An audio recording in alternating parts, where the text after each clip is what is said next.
Nous allons démarrer sans plus tarder avec donc nos quatre invités, mais je crois qu'il en manque. Voilà, nous sommes 4. C'était la surprise. 4 spécialistes donc de ces 2 thèmes forts que sont le machinisme agricole et le secteur du vitivinicole, avec Anne Périllou qui est chargée de projet au sein du Bifrance. Bonjour Anne. Nous avons Didier Fage de l'entreprise Sofralab, Bernard Boxot de nos concepts et Hervé Maire qui nous présentera son entreprise qui est très originale d'ailleurs, ça c'est un petit secret pour la fin, monsieur Hervé Maire de la buvette. On va commencer, Anne, si vous voulez bien, par Ubifrance, qui, alors je ne sais pas si 1 heure ça sera suffisant pour toute Ubifrance, mais en tout cas vous allez nous...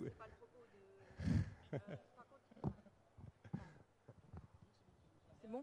Ça marche ? Oui, parfait. Bonjour à tous. Non, le propos n'est pas de développer Ubifrance ici, c'est de s'axer sur avant tout des échanges sur le machinisme et la filière vinicole. Je voulais quand même dire 2 mots sur le réseau Ubifrance qui normalement... attendez. Oui, parce que là, je ne vois pas, en fait. Je vois pas l'écran. Ah, voilà. Non, c'est avant. Un petit problème technique.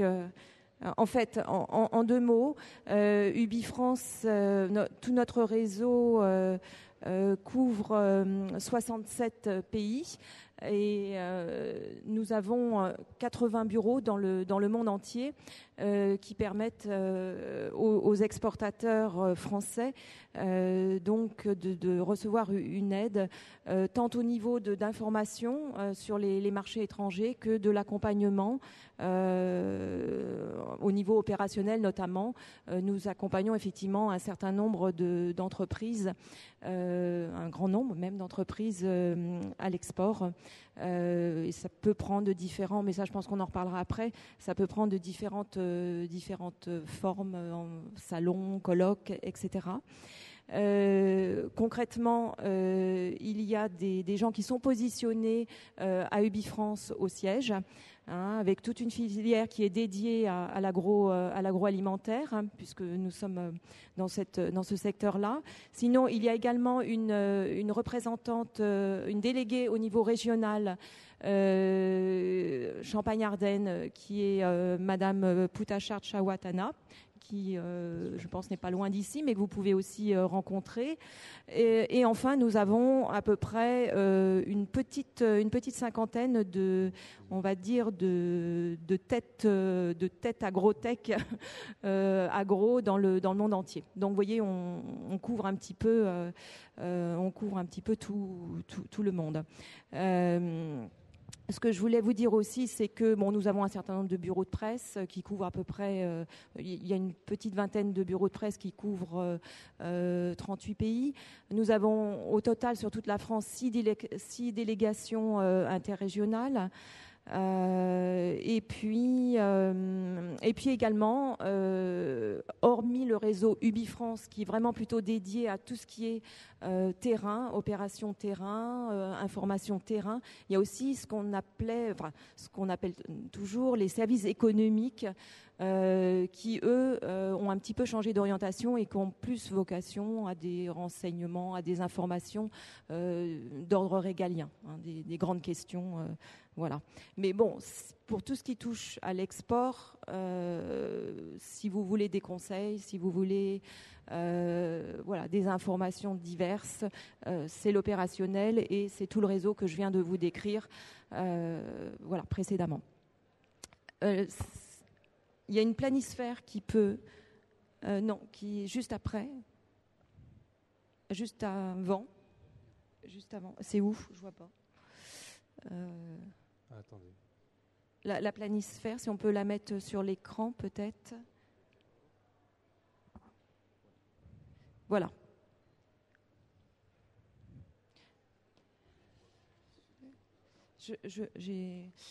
Allez-y.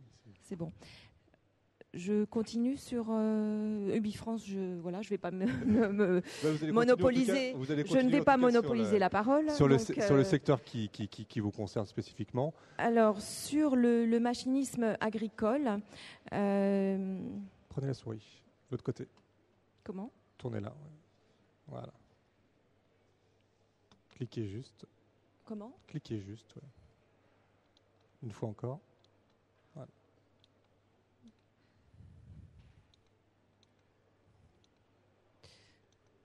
Voilà. Le machinisme agricole, en fait, je ne sais pas si vous voyez bien à l'écran. Vous voyez quelque chose à l'écran ? J'ai l'impression qu'il n'y a rien. Il y a un petit problème technique. C'est le soleil. Bon. Écoutez, je vais essayer d'expliquer en quelques mots très rapidement. Le marché du machinisme agricole, grosso modo, un quart du marché mondial est assuré par les États-Unis et l'Allemagne réunis. En gros, au niveau mondial, près de 60% donc du marché du machinisme relève des pays européens. Les premiers pays importateurs au niveau du machinisme agricole, ce sont les États-Unis, suivis par la France, deuxième importateur mondial, et l'Allemagne. Vous avez une forte concentration des pays importateurs et exportateurs. En gros, vous avez une dizaine de pays qui assurent plus de 70% des exportations au niveau du monde. Les pays leaders à l'export, l'Allemagne bien sûr, premier pays exportateur mondial, suivi par les États-Unis et la Chine. Et l'Italie, désolé. La Chine n'est pas loin derrière, quatrième exportateur mondial. C'est un pays qui grimpe vraiment en puissance. La place de la France dans l'échiquier du marché mondial. La France est en gros, selon les années, là, elle devrait se positionner vers le 4e ou 5e rang des exportations. Si je dis deux mots au niveau de l'offre française, en gros, l'offre française, c'est, on va dire, 150 exportateurs, 150 vraiment gros industriels confirmés dans l'exportation. Vous avez une fédération qui est la fédération AXEMA, qui est l'union des agroéquipements, qui représente à peu près 230 membres en 2011 et qui regroupe 90% de la profession française du machinisme agricole. Au total, vraiment au sens large, au niveau, si on englobe la distribution, c'est à peu près 1500 entreprises en France. Très bien. Voilà, pour ce qui est, je pourrais en dire beaucoup plus, mais je pense que... On va peut-être faire un focus justement sur le vitivinicole, qui est quand même la grosse partie de notre conférence maintenant. Alors le vitivinicole, je pense que on peut commencer par les pays producteurs, mais ça tout le monde le sait. Il y a trois gros pays producteurs qui dominent le monde: la France, l'Espagne, bien sûr, et l'Italie. Alors, fait nouveau intéressant, c'est que la Chine est entrée dans les 10 premiers pays producteurs au monde. Avec une croissance colossale en termes de développement. On attend une progression de sa production de 77, près de même 80%, qui est attendue entre 2010 et 2014. Une caractéristique en termes de vignobles, des vignobles qui se réduisent, je dirais, pour les principaux producteurs mondiaux, que sont l'Espagne, l'Italie et la France, alors que des plantations de vignes prolifèrent dans d'autres pays comme la Chine, les États-Unis ou encore l'Argentine.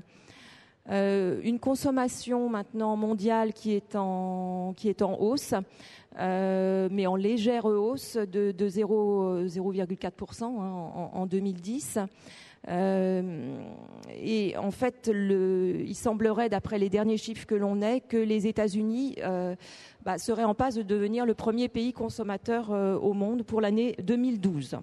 Voilà. Donc devant l'Italie et la France. J'avais des petits graphiques à vous proposer, mais comme on ne voit pas grand-chose, donc voilà.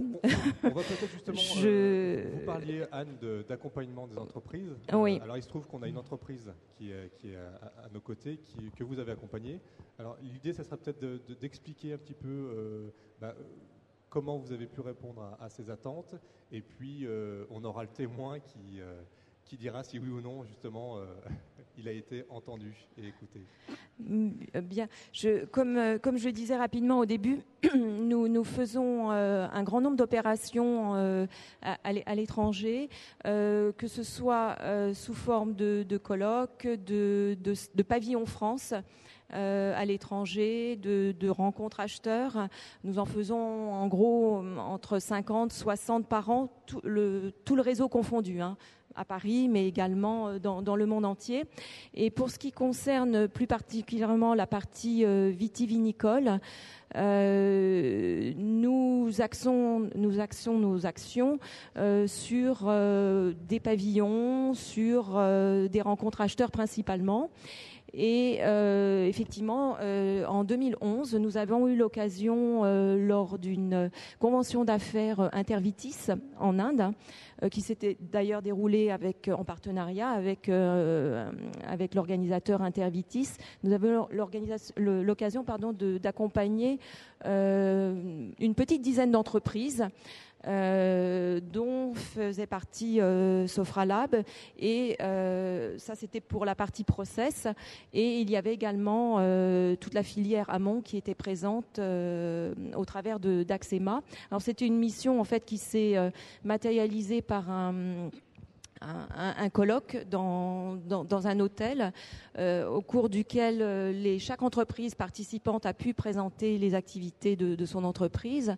Il y avait approximativement une soixantaine de producteurs présents dans la salle, ce qui en gros représente de toute façon le marché indien, qui approximativement est de 70-80 producteurs. Et ça a été l'occasion l'après-midi de rencontrer individuellement les producteurs. Donc les entreprises ont pu amorcer des prises de contact assez intéressantes. Enfin, Monsieur Fage pourra peut-être étoffer tout cela. Et les visites qui ont complété ont permis de rencontrer des producteurs qui avaient des réels projets d'investissement. Et ça a permis effectivement d'ouvrir pour les sociétés françaises qui venaient plutôt en défrichage de ce marché, parce que c'est un marché de niche encore, l'Inde, et c'était l'occasion de rencontrer des acteurs qu'ils n'auraient peut-être pas rencontrés d'emblée en individuel. Alors, justement, Didier Fage, donc vous êtes dirigeant de l'entreprise Sofralab, vous êtes leader dans la conception de produits œnologiques. C'était vraiment le fait de défricher pour aller en Inde. Qu'est-ce qui vous a poussé à vous dire, tiens, je vais essayer de vendre ma fabrication, mon innovation sur ce marché? Alors, de niche, vous allez peut-être le confirmer ou pas? Oui, je confirme. Merci pour cette présentation, puisque nous sommes là pour parler de l'exportation. Et effectivement, les entreprises françaises qui ont un savoir-faire doivent absolument l'exporter. Il n'y a pas de raison qu'on soit les seuls. Quand je vois le chiffre que je ne connaissais pas sur la machine agricole, que la France importe à 80%. Bon, heureusement qu'il y a une entreprise à côté qui essaye de se développer aussi. Et on profite sur des marchés de niche. L'Inde, aujourd'hui, est un marché de niche. C'est un marché à formidable potentiel. Je me souviens, en 1996, personne n'allait en Chine, dans les années 90. Personne ne sous-estimait que ce pays s'ouvrirait comme ça au vin et se développerait. Et donc, qui dit se développer à ces modes de consommation, dit s'approprie des modes de production locaux, parce que, dans le domaine du vin, la vigne est une plante qui pousse pratiquement sur tous les continents. Et donc, on fait du vin partout. En Vietnam, en Thaïlande, il se développe des marchés de niche. Donc, il y a des modes de consommation qui changent. Et je dirais que ces personnes-là sont assez séduites par le mode occidental et ça passe par la consommation du vin. Et donc, il y a des investisseurs parce qu'il y a énormément d'argent. Enfin, le pourcentage de fortune les pourcentages de population est très réduit, mais les sommes qui présentent, les investissements et les fortunes qu'ils possèdent, donc ils investissent dans des potentiels de secteurs d'avenir. Il suffit de regarder ce week-end, il y avait un numéro spécial sur la Chine. Il faut voir les investissements qui ont été faits, les châteaux à la française, mais en Chine, etc., etc. Donc, il y a des investissements, il y a des opportunités, même si ce n'est pas toujours facile. Et c'est là où, justement, on a besoin, en tant que PME, de se faire, je dirais, épauler et aidé par les différents organismes qui œuvrent pour l'exportation. Donc, il y a UPI-France, il y a la Chambre de commerce internationale, il y a la région ici, Champagne-Ardenne. Donc, tout le monde œuvre pour les entreprises de développement. Donc, voilà. Je ne sais pas si j'ai répondu à votre question, mais... Dans votre esprit, Monsieur Fage, l'Inde, c'était insurmontable. Vous aviez des a priori sur ce pays-continent. Quand on est chef de patron de PME comme vous, voilà, est-ce qu'on se dit on part un peu à l'inconnu ou... C'était pas un des pays stratégiques. Parce que, bon, comme vous l'avez dit, ce n'est pas un très gros pays producteur, mais il y a un potentiel de consommation très important. Je sais que le concept y est présent parce qu'ils ont fait avec la station à l'époque, ils avaient fait des établissements, parce que c'était les Champenois qui étaient partis installer des cuivreries en Inde. Donc, ce n'est pas forcément des pays prioritaires, mais c'est aussi dans l'approche des opportunités, des niches. Et il se trouve que les missions qui sont faites sont très bien faites. Et nous permet d'avoir tout de suite un zoom, un focus sur le marché, enfin une préparation amont et des rencontres très, très intéressantes. Il y a des salons en Russie, à Krasnodar, nous on a un distributeur là-bas. Donc ça bouge beaucoup et ça nous aide énormément. Ça nous facilite, si vous voulez, en fait ça nous multiplie notre effet de levier en termes de prospection, parce que s'il fallait qu'on fasse tout seul, on n'a pas les contacts, on ne connaît pas forcément les cultures locales. Toutes les problématiques législatives, etc. Donc ces structures-là nous aident énormément et nous font gagner un temps, enfin je ne sais pas si c'est partagé par mes collègues, mais nous font gagner énormément de temps, et ce qui fait que notre area manager a déjà les visites extrêmement préparées. Donc les clients, en termes de coût d'approche du marché, vous avez un gain considérable. Anne, vous vouliez peut-être rajouter quelque chose ? Je voulais juste rajouter qu'effectivement, notre objectif en tant qu'UBI-France, c'était effectivement d'aider les entreprises sur des marchés plus difficiles. Si c'est pour aller sur des marchés traditionnels, les entreprises n'ont pas besoin de nous parce qu'elles peuvent facilement avoir les contacts.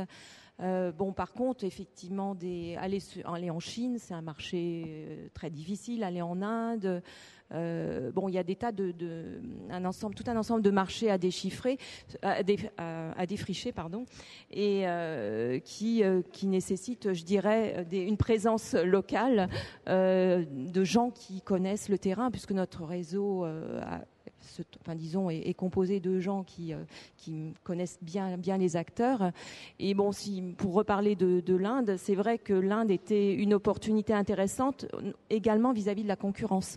Parce que les Français, je dirais, il y a encore une concurrence relativement faible et il faut savoir justement aller se positionner avant que la concurrence soit trop forte et donc se faire connaître des acteurs locaux. D'accord, merci Anne, merci Didier, en tout cas de votre témoignage. On reviendra, j'imagine, au cours de la discussion. N'hésitez pas à reprendre la parole. Autre entreprise grandement exportatrice qui est à nos côtés ce matin, Enoconcept, dirigé par Monsieur Boxo.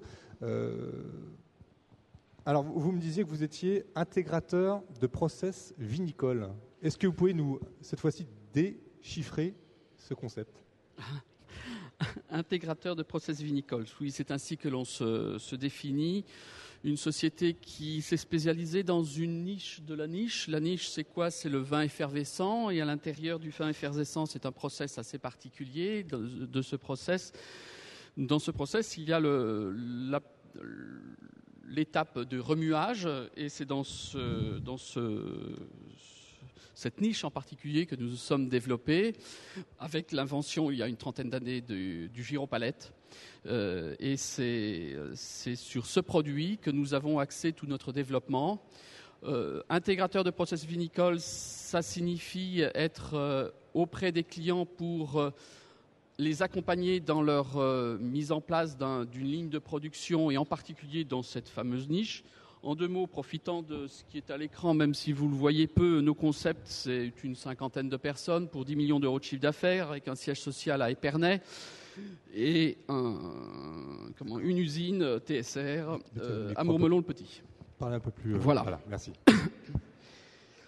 Les produits de nos concepts, on va passer aux images suivantes. Est-ce que vous arrivez à voir quelque chose au moins de très vite pour se rendre compte de ce que l'on fait? Ce sont des gyropalettes. Le terme gyropalette, c'est un terme nos concepts. C'est une marque nos concepts. Ce sont les remueurs de caisses à bouteilles qui permettent de remplacer le traditionnel pupitre que l'on avec le petit mouvement manuel par ces machines qui permettent de réduire et diviser par 3, 4, voire 5 le temps de remuage. Ces machines, nous les distribuons en Champagne, en France, partout dans le monde, partout où la méthode traditionnelle se pratique. Et c'est bien partout dans le monde. Ce sont strictement les mêmes expériences, les mêmes terrains que ceux de Didier. Nous sommes présents, et on va le voir un petit peu plus loin, sur tous les continents. On accompagne ces machines gyropalettes de conteneurs. C'est une production très locale. Ici à Mourmelon-le-Petit, on en produit 20 000 par an. Ces 20 000, ça arrose l'ensemble de la France, la Champagne, mais aussi tout le monde entier. Et enfin, nous avons en complément, on fait de l'intégration de process, et en particulier à l'export, parce que c'est là où l'export nous attend, parce que nous sommes conseils, parce que quand nous arrivons dans une société, chez un viticulteur vinicole qui cherche à développer la filière effervescent, ils ne sont pas toujours au fait et ils n'ont pas la connaissance des particularités de ce qu'est le process effervescent. Donc là, avec nos technico-commerciaux, nos œnologues, on les aide à constituer, à construire leur ligne de process complète. Et c'est là un petit peu notre valeur ajoutée. On ne se contente pas simplement de leur proposer nos machines pour nos machines, mais on leur conseille tout un process. Et là, toute l'importance que l'on a d'avoir l'accompagnement notamment de la Sofralab, notamment d'autres sociétés qui nous accompagnent dans ce qui est pas notre cœur de métier. Il y a parmi vous un représentant d'une société qui nous accompagne parfois sur certaines petites parties de process. Et là, le client se retrouve en termes de valeur ajoutée sur une capacité de construire une ligne spécifique pour le vin effervescent. Je vous coupe, Monsieur Boxo. Je vois que le camembert parle de lui-même. Oui. Au niveau des chiffres de l'exportation. Justement, vous pointiez du doigt l'importance de monter une bonne équipe à l'export selon les destinations. C'est quelque chose d'essentiel, j'imagine, de ne pas que recruter une personne qui sache parler anglais, allemand ou chinois, mais il faut qu'elle sache se confronter aux différentes cultures du business. C'est une alchimie assez particulière de trouver les bonnes personnes et de bénéficier des bonnes personnes sur le terrain. Pourquoi une alchimie particulière? Parce que non seulement, effectivement, il faut savoir avoir la maîtrise des langues, en particulier l'anglais, mais il y a des plus qui sont l'allemand pour l'Allemagne ou l'Autriche, l'espagnol, parce qu'il y a beaucoup de pays hispaniques, naturellement, mais aussi, il n'y a pas que la langue. Il y a la connaissance du process. Alors c'est pour ça que dans notre équipe, il y a un œnologue qui aussi ajoute une forme forte de crédibilité vis-à-vis de nos interlocuteurs clients. Et enfin, aussi, il faut avoir le caractère baroudeur, il faut avoir le caractère bien adapté à différentes situations sur lesquelles que l'on retrouve sur le terrain. Vous imaginez bien, on ne pratique pas avec un Serbe comme on pratique avec un Américain.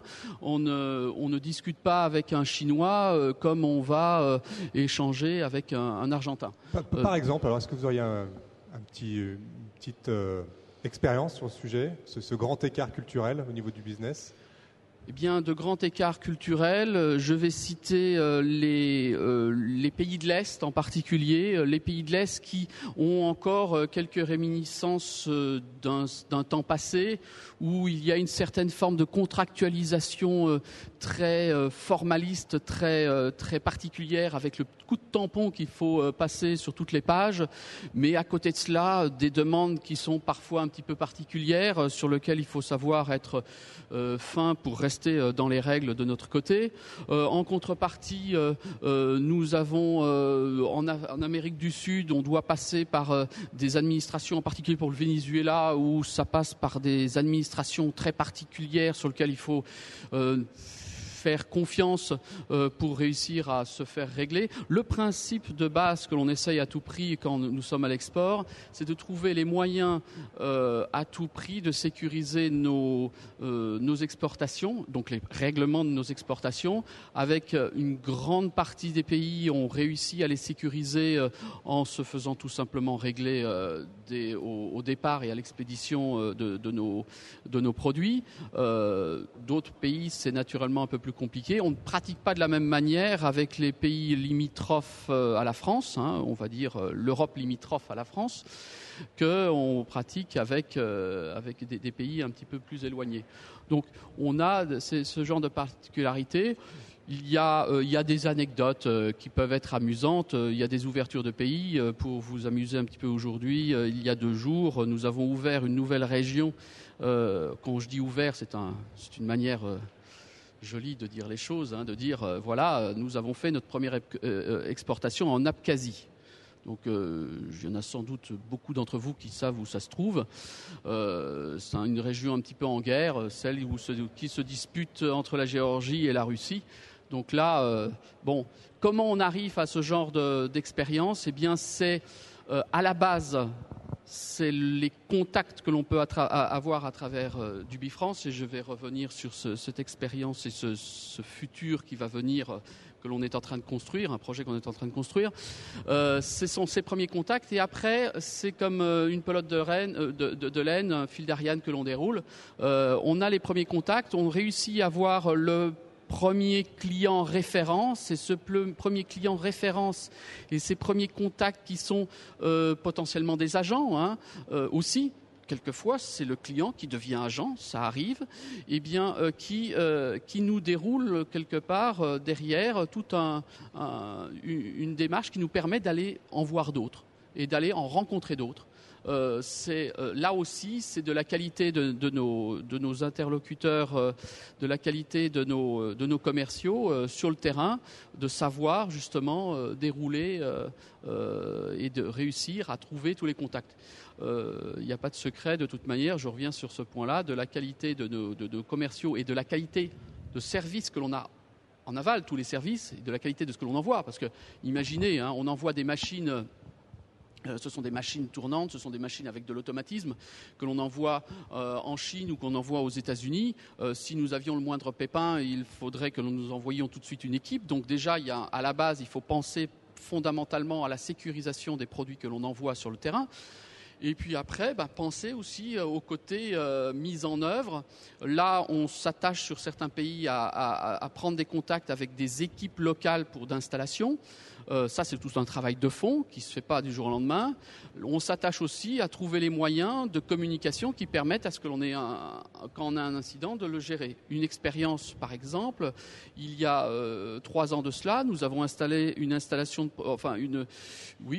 process pour le froid en Chine. Dans une grande maison chinoise, dont la grande maison ressemble à un château, ce qu'a exprimé Didier tout à l'heure. Un jour, un matin très tôt, évidemment, puisqu'eux, ils sont déjà levés depuis un bout de temps, ils ont leur machine qui est complètement en panne, appel au secours, qu'est-ce qui se passe ? Ils avaient malheureusement appuyé sur le bouton R à Z. Donc panique, ils ne savaient plus comment s'en sortir et remettre tout à plomb. Pas de problème, on a pris la main par Internet et on a remis la machine en route par Internet directement. Une installation de process de refroidissement par le froid. Bon, heureusement que nous avions développé ce genre de technologie plutôt que d'envoyer un technicien sur place. Donc voilà ce genre de petites choses auxquelles il faut penser. Maintenant, pour revenir un petit peu sur Ubifrance et les expériences que l'on peut avoir avec Ubifrance, je vais en citer 2 en exemple. Récemment, j'ai toujours un projet dans un pays très très lointain. Vous visez par le bas et vous allez tout droit jusqu'à l'autre bout.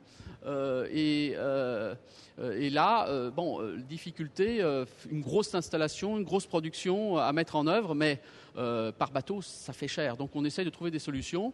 Et là, nous avons fait appel à UbiFrance pour prospecter sur place quel type de partenaire pourrait nous accompagner pour la mise en place et faire un peu plus d'intégration sur place plutôt que d'exporter du volume vide à partir de la France.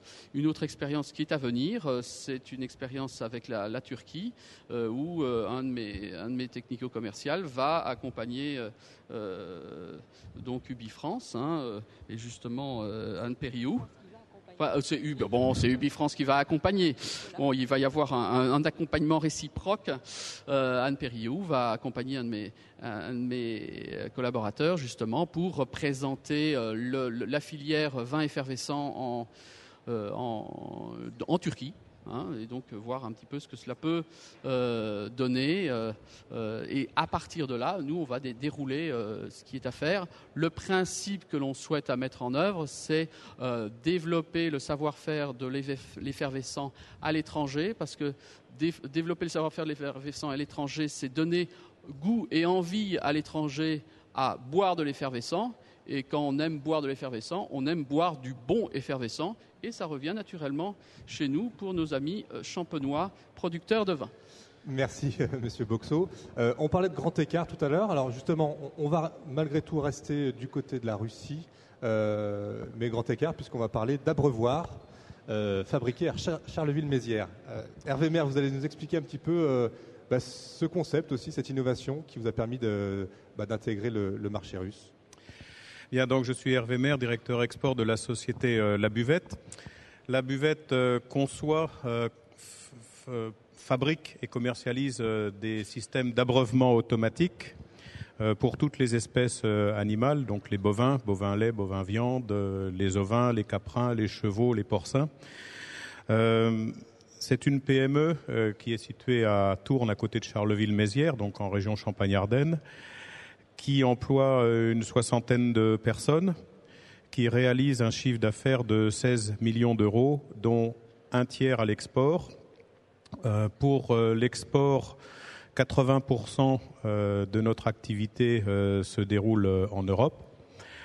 On exporte dans les 5 continents, dans une cinquantaine de pays, et puis depuis longtemps, de par la position géographique de la société, les premiers clients export étaient au Benelux, en Allemagne, puisqu'on est plus près de ces pays-là que de la Bretagne, par exemple. Pourquoi exporter ? Parce que la société en France occupe une position, on peut dire, de leader, et que les possibilités de croissance de l'entreprise, entre autres, se font à l'export. Au niveau de l'export, on va de préférence dans des marchés qui sont accessibles. Alors accessible, ça veut dire quoi ? Ça veut dire déjà la proximité, parce que plus on va loin, plus les coûts de transport sont élevés et moins on est concurrentiel à l'arrivée.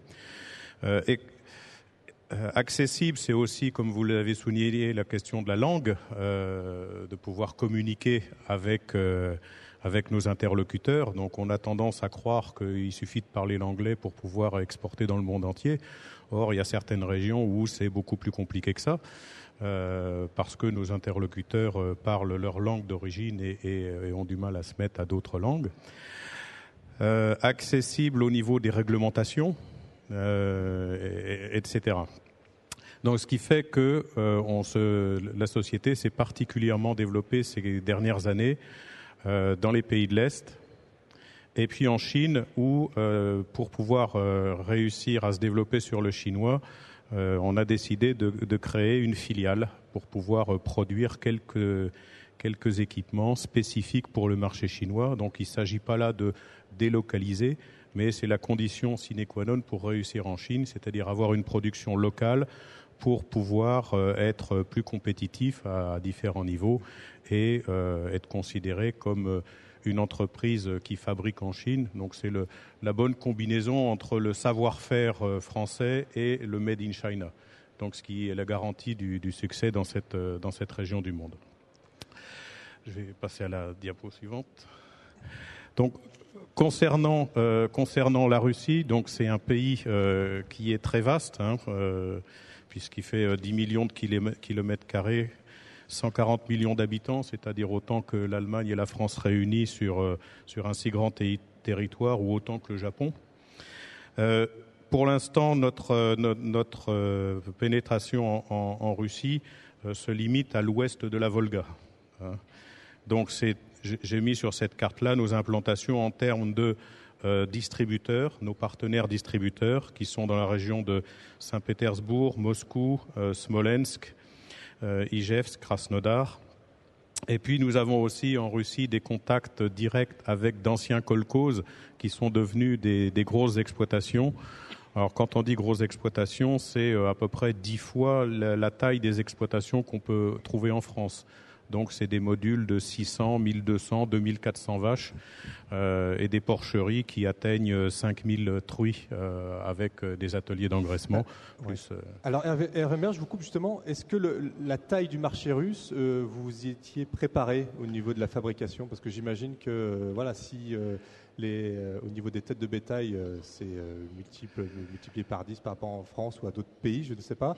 Est-ce que vous aviez la capacité de produire en masse?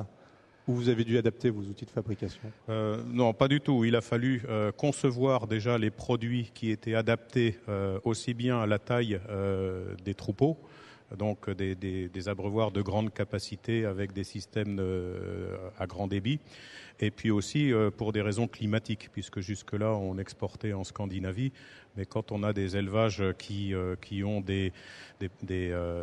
enregistrent des températures jusqu'à moins 30, moins 40 degrés, il a fallu aussi développer des systèmes de chauffage pour empêcher l'eau de geler et continuer à abreuver les aliments en toute saison.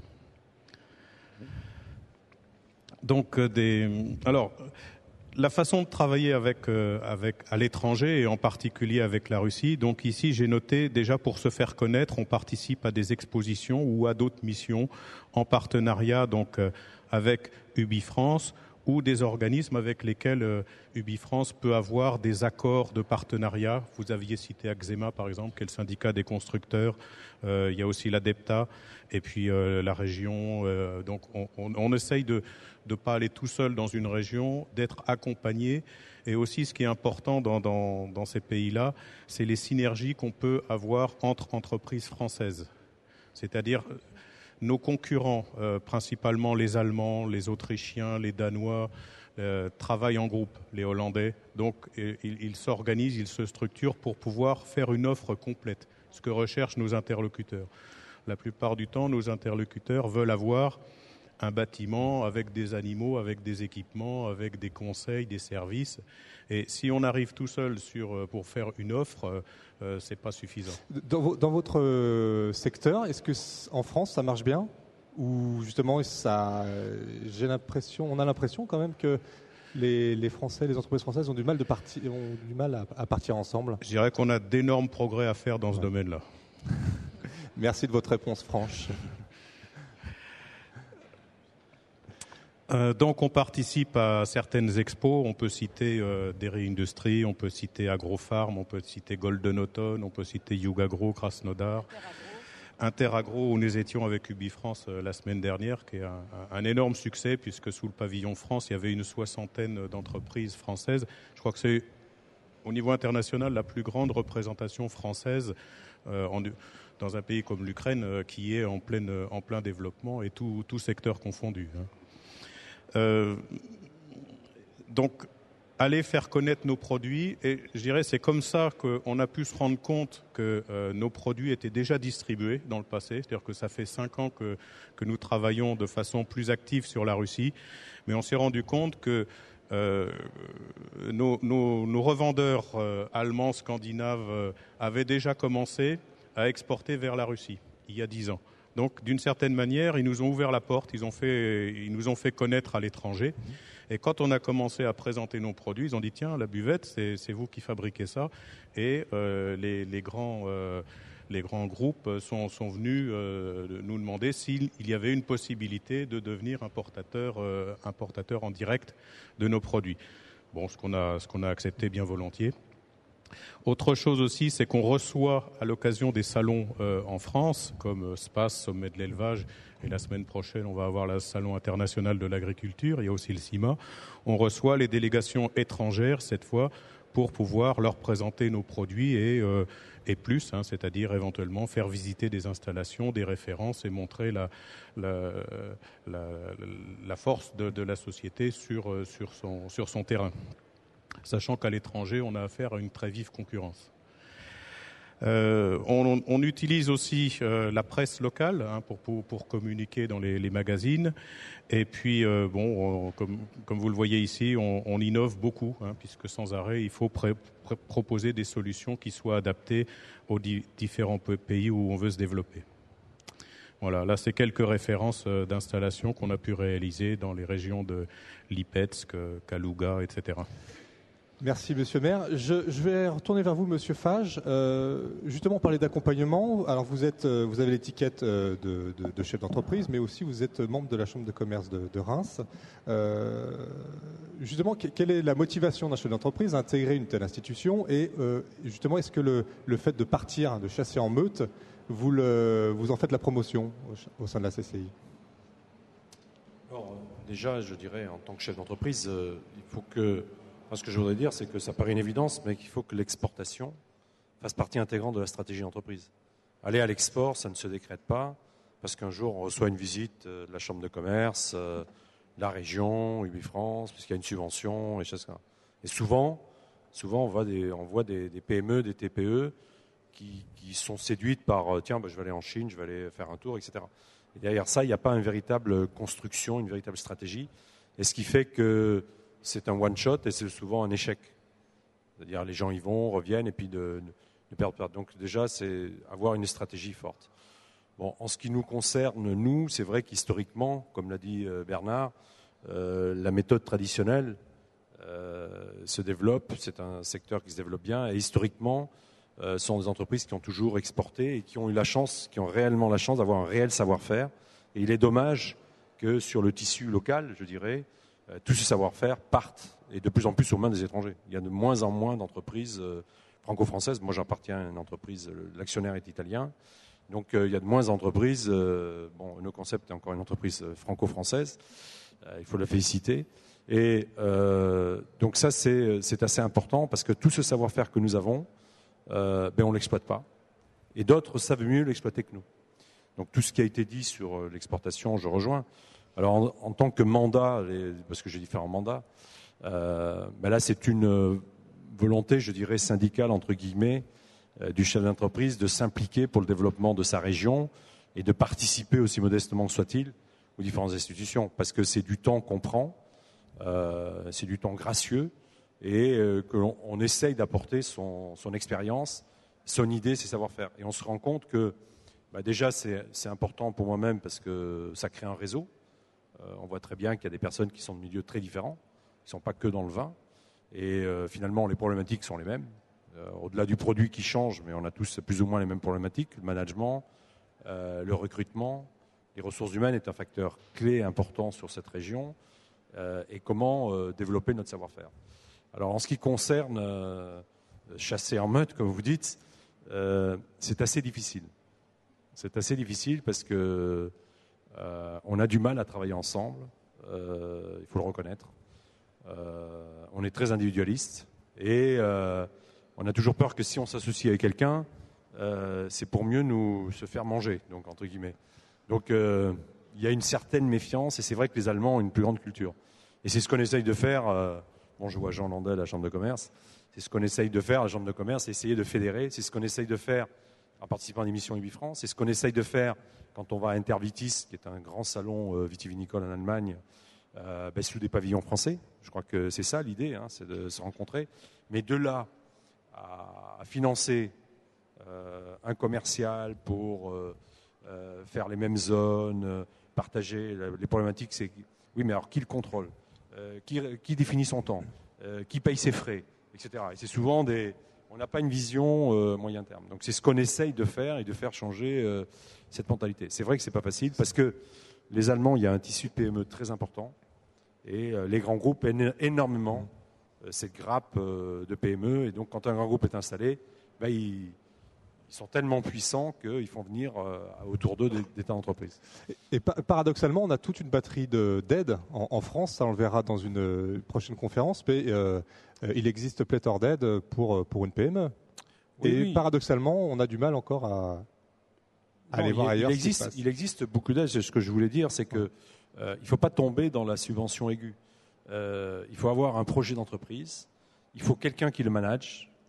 Donc c'est pas facile de faire le pas. Et après, justement, il y a une myriade d'aides.